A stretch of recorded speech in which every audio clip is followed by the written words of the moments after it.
Bonjour à tous. Et pendant ce temps, eh bien, de nouvelles révélations. On va partir en Allemagne, on va partir au Japon, on va partir aux États-Unis, on va aller en France. De nouvelles révélations préparent le procès historique du Covid. Parce qu'il ne faut pas lâcher l'affaire. Et parce qu'ils sont en train de sortir des choses. Alors, c'est pas aux 20h à la télévision ou sur les chaînes info toute la journée en France. Mais je peux vous dire qu'il y a des pays dans lesquels ça secoue fortement. Et en France, ils ont voulu publier une étude qui finalement se retrouve complètement contre-productive pour eux et très utile pour nous. Et puis je vais vous parler de ce procès retentissant du Covid qui arrive et qui est nourri par ces révélations. Vous allez voir, on se prépare quelque chose de très important et très intéressant. Oui, la vérité et la justice sont au cœur de nos combats. Vous allez apprendre beaucoup de choses très concrètes dans cette vidéo. Merci de la partager, de la relayer pour ça. Notamment, il y a plein de choses à faire, mais vous pouvez vous abonner à cette chaîne YouTube en cliquant sur le petit bouton s'abonner en dessous. C'est un clic gratuit pour vous, je le rappelle. S'abonner. Hop, vous êtes abonné à la chaîne. Ça prend un clic. Et les vidéos, grâce à votre abonnement, circulent mieux, sont mieux relayées, vont trouver des gens qui vont nous découvrir. Et voilà. Ou réabonnez-vous si YouTube vous a un jour désabonné. Il faut vérifier. Profitez-en pour appuyer sur la petite cloche à côté. Comme ça, vous êtes notifié dès qu'il y a une nouvelle vidéo qui est publiée sur la chaîne. C'est pratique pour tout le monde. Merci, bravo à vous, évidemment. La pétition nationale pour la destitution de Macron est sous la vidéo en description, toujours à signer, à relayer. N'hésitez pas, bien évidemment. Et nous avons les assises de la souveraineté qui approchent. Ça y est, le grand moment approche le 14 septembre. C'est à Arras. C'est ouvert à tous, adhérents comme non-adhérents. Il y a un lien d'inscription. Il est sous la vidéo en description.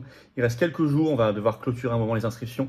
On a dépassé les 2300 inscrits. C'est énorme, beaucoup plus encore que 2023 pour ceux qui y étaient. Il y a un programme magnifique, plein d'intervenants de qualité. Le lien d'inscription est sous la vidéo en description. Dès maintenant, tardez plus. Je vous attends, aux patriotes aussi. Voilà, j'ai besoin de vous. On a tous besoin les uns des autres. On va y arriver, cette vérité, à cette justice. Il y a plein de révélations en ce moment, il y a plein d'informations.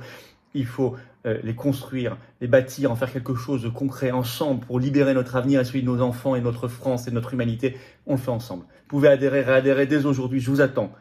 Bonne petite chose à faire en début de semaine. Et vous choisissez votre degré d'engagement. Vous pouvez être mis en relation avec des gens qui pensent comme vous près de chez vous. C'est ça, être adhérent, réadhérent. Pour le faire, c'est le premier lien sous la vidéo en description. Dès maintenant. Bienvenue. Maintenant. Dès maintenant. Vous pouvez faire un don au mouvement pour vous aider à financer tout ça. On n'a pas d'autres sources de financement. On n'a rien comme financement d'État, pas une subvention, pas une aide des banques, rien. Faire un don au mouvement, c'est le deuxième lien sous la vidéo en description. Dès maintenant. Tout est défiscalisé de faux impôts. Dès maintenant. Et les liens sont en même temps dès maintenant sur notre site, vous le savez, les-patriotes.fr. Bienvenue, bravo, j'en reparle tout à l'heure. On y va. On ne perd pas de temps parce qu'il y a de sacrées révélations sur le Covidisme, la gestion du Covid et ce procès qui est nourri par tout cela, un gros procès qui arrive, qui va être très intéressant. On peut se poser la question, qui était complotiste? Puisque tout nous donne raison. Et pour des choses pour lesquelles on a été traité de complotiste, on se rend compte qu'en réalité, on avait juste beaucoup d'avance. Alors, révélation nouvelle en Allemagne, alors là, c'est très intéressant parce que c'est au plus haut niveau gouvernemental et ça secoue l'Allemagne. On a déjà parlé dans des vidéos, ça n'est plus la même chose ici. Vous allez voir, des RKI-Files, les dossiers, vous savez, de l'Institut Robert Koch, l'Institut sanitaire allemand, les 4000 pages qui ont été libérées, il y a beaucoup de choses dedans. Mais là, c'est encore autre chose. Au plus haut niveau gouvernemental, et ça dévoile, ça démontre parfaitement toute la mécanique de la peur qui a été utilisée pendant le Covid et qui est utilisée globalement d'ailleurs par la gouvernance mondialiste. Ils le font aussi sur l'Ukraine, ils le font aussi sur le climat, ils le font sur beaucoup de choses, la guerre en général. Alors c'est le journal très sérieux allemand Die Welt, ce 31 août, qui révèle tout. Dans une grande enquête qui s'appelle les corrections de la chancellerie, donc les corrections apportées par la chancellerie. La chancellerie, c'est le chancelier d'Allemagne. En France, on va dire que c'est l'équivalent de Matignon. Et en fait, c'est Die Welt qui a insisté pour récupérer des documents grâce, je cite, à la loi sur la liberté d'information. La chancellerie a dû publier les documents qui révèlent, je cite, dans les coulisses des cercles les plus étroits de la politique de gestion de la pandémie, ce qui a été dissimulé ou modifié. Voilà, je cite le journal.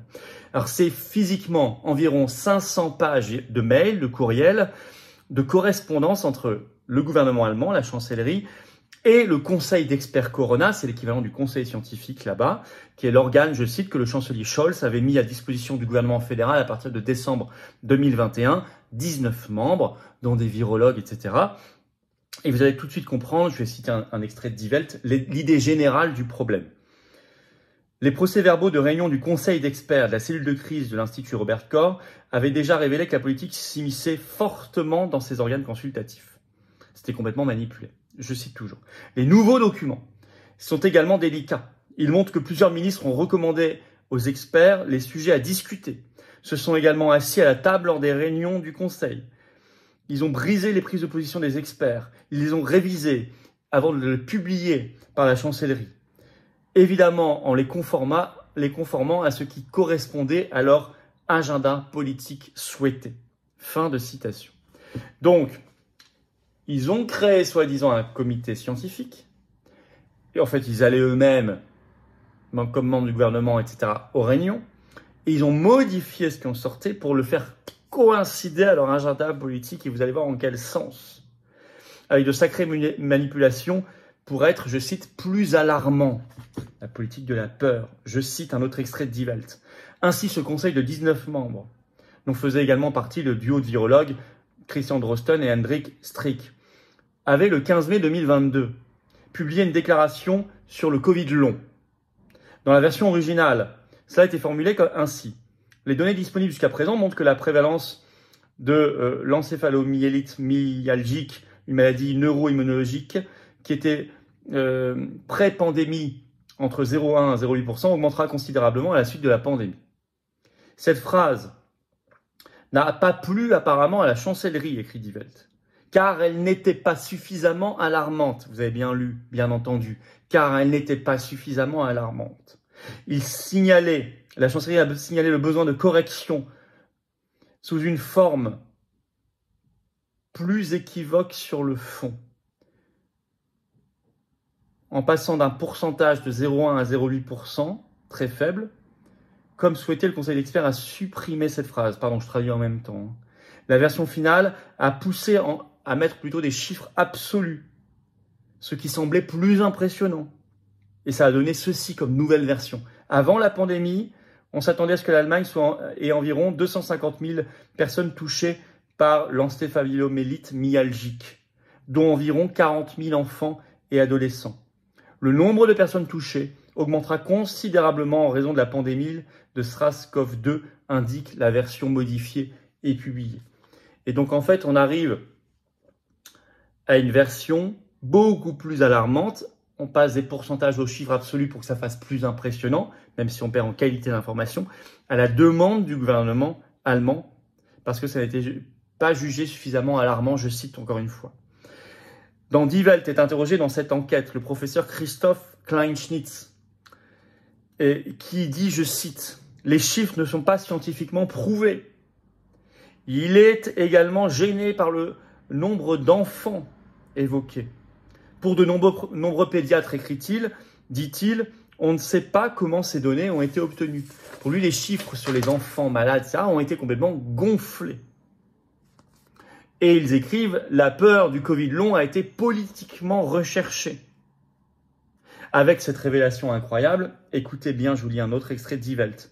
Le 29 août 2022, le ministre de la Santé, Karl Lauterbach, c'est leur véran local, a expliqué au conseil d'experts son plan sur la manière d'inciter les adolescents et les jeunes adultes à se faire vacciner davantage.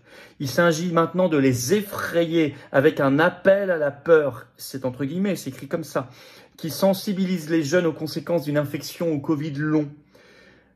Et cela n'a pas été fait avec le conseil d'experts, parce que ce conseil s'était prononcé à l'unanimité contre cette incitation à l'injection des adolescents et des jeunes adultes. Vous avez bien entendu, il voulait augmenter le niveau d'alarmisme, il voulait que ce soit plus alarmant, notamment sur le Covid long, mais il y avait un but, pour pousser à l'injection les adolescents et les jeunes adultes notamment, même quand leur comité d'experts à l'unanimité avait dit non. Et ça, c'est une bombe incroyable. Et c'est dans les mails publiés. Ils ont mis par ailleurs sur le site de Die Welt une page avec tous les mails en libre accès. Oh, qu'on aimerait des médias et des journalistes aussi courageux en France. On va en reparler. Au même moment, gros pavé dans la mare au Japon. Le 28 août, NKH, la première chaîne nationale japonaise, le TF1 là-bas, a diffusé pendant 1 heure une émission centrée sur, je cite, c'était le titre de l'émission, le dangereux vaccin Covid. Suite au programme, les journalistes ont refait une émission en disant que, je cite, plus de 2000 messages de téléspectateurs victimes ont été reçus. Plusieurs ont été lus pendant de longues minutes à l'antenne. Lus et écrits à l'antenne. J'en cite quelques-uns. Après ma 3e dose, mes maux de tête se sont empirés. Ils sont devenus très sévères. Je cite encore, juste après son injection, ma mère a développé une maladie grave. Elle est morte. J'ai eu beaucoup de pression pour ne pas faire le lien avec l'injection. Encore un autre témoignage. Après ma 2e injection, j'ai ressenti des douleurs dans les jambes, puis j'ai été incapable de marcher. Puis j'ai été hospitalisé. En février 2024, après 2 ans et plusieurs hospitalisations, j'ai reçu une carte d'invalidité, etc., etc., etc. Des témoignages sur Encash. Vous retrouverez ça sur YouTube ailleurs, si vous voulez voir les extraits. Et c'est souvent, vous trouverez des extraits par ailleurs sous-titrés en français. Ça secoue le pays. Et en France, ils ont publié, les covidistes ont voulu publier une étude pour essayer de clore un sujet. En fait, ils l'ont démultiplié. Une espèce d'effet stressant pour ceux qui connaissent l'étude contre-productive pour les covidistes. C'était le 26 août. Revue publiée dans une étude française, dans la revue scientifique JAMA, sur les 12-49 ans, sur les myocardites post-injection. En disant, je cite, les chercheurs sont membres, ceux qui ont fait cette étude, sont membres du groupement EPIPHAR, qui réunit l'assurance maladie et l'Agence nationale de la sécurité du médicament, ANSM. Bon, ça veut dire tout ça, c'est tout ce qui a poussé à l'injection et qui a été très covidiste pendant toute la crise. Donc, évidemment, quand vous savez que cette étude est financée et faite par ce groupe-là, vous n'avez pas trop de doute sur l'orientation générale. Malgré tout, conclusion, c'est repris dans un article du Parisien sur cette étude le 26 août, je cite, « De vrais myocardites avec un pronostic plus favorable que pour les autres. » Alors, ils disent, oui, en fait, l'injection peut provoquer des myocardites, mais des bonnes myocardites, ne vous inquiétez pas.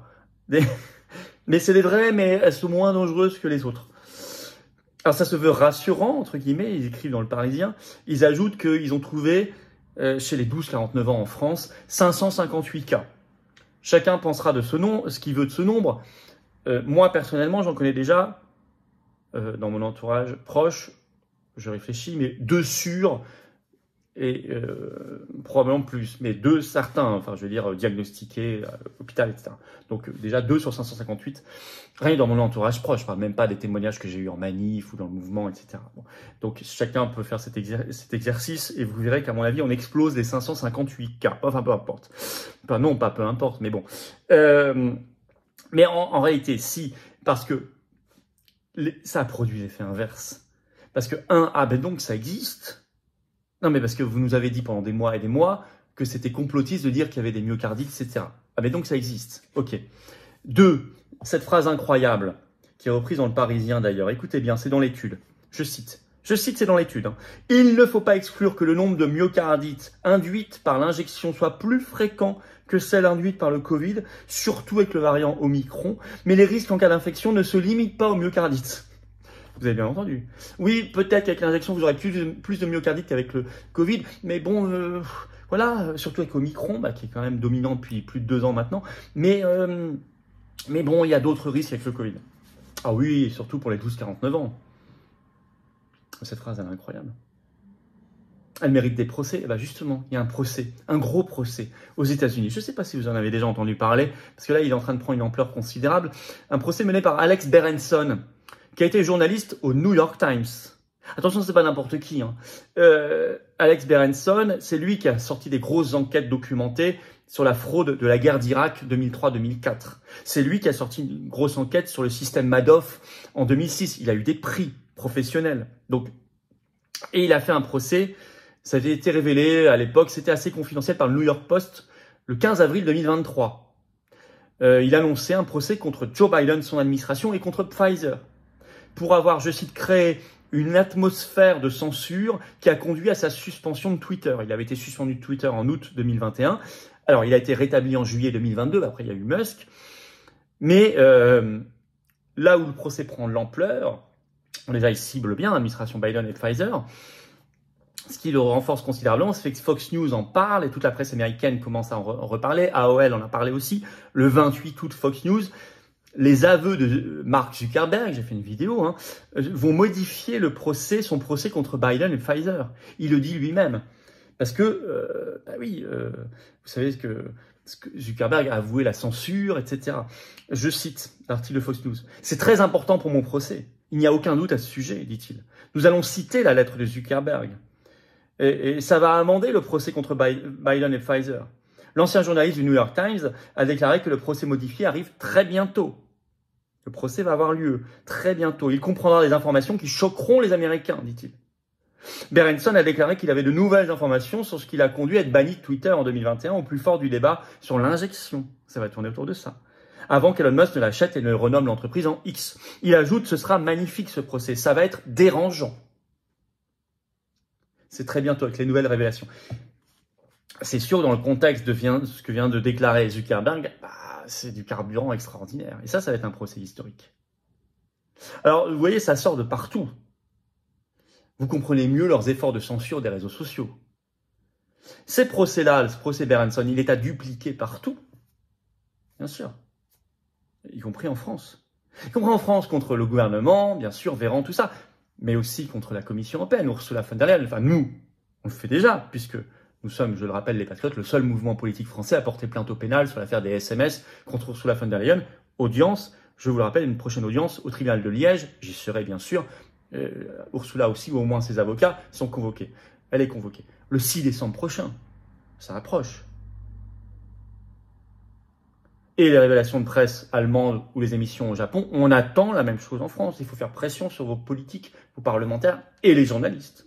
Pour cela, merci de relayer la vidéo, de vous abonner à cette chaîne YouTube en cliquant sur le petit bouton s'abonner en dessous, c'est un clic gratuit.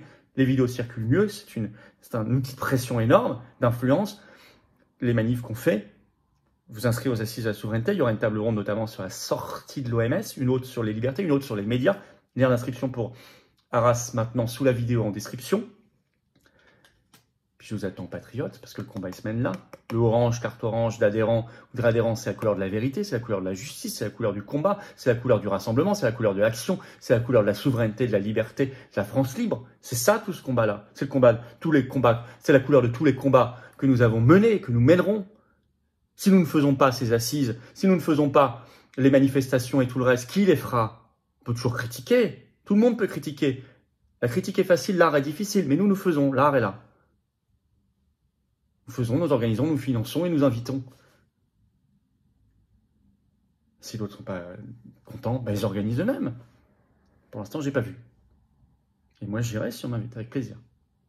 Comme j'ai toujours fait.